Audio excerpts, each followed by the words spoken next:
Marjorie Taylor Greene and I work in Washington, but we are not of Washington. And I must honestly tell you that the leaders of both parties in Washington, D.C. don't work for America First. They work for permanent Washington.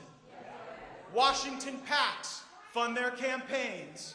Washington lobbyists broker their power. Their place in Washington drives every decision they make all throughout the day. And unfortunately, the wants and needs of the people often suffer. You know, the swamp is not just dangerous because it holds unruly creatures.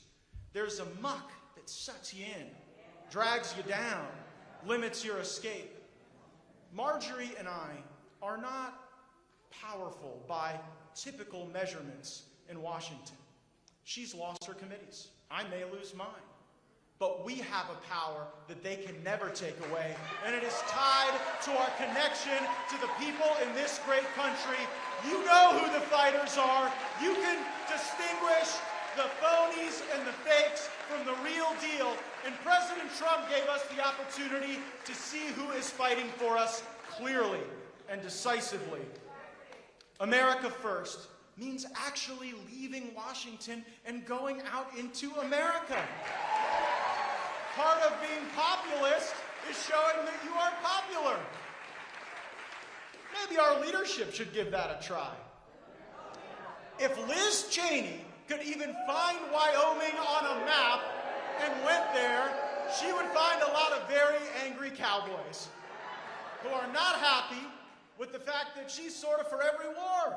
War in Syria, for it. War against Trump and his supporters, for it. War against the Republican conference, war against her own voters. Well, it appears that enough of my colleagues on the Republican side have seen things our way, the way that we kind of laid out 3-4 months ago.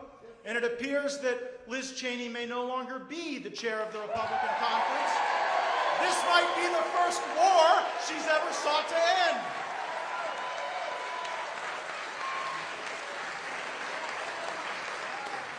You know, the neoconservative war on the world might have been more tolerable if it wasn't also a war on the pocketbooks of so many Americans. Like, during the Obama, Bush, Cheney eras of interventionism, our gas prices were just through the roof. And during the Trump era of peace and prosperity and recognition for Israel and not starting new wars, actually, gas got a lot less expensive. So now, with a peace dividend, we have fewer of our bravest, most patriotic Americans coming home without arms and legs, and gas doesn't cost an arm and a leg in the Trump era. But you see now it's going up because of the bad decisions made by Joe Biden. We must put our citizens first. And speaking of citizens and citizenship, I don't think we should give citizenship to people who don't come to our country legally.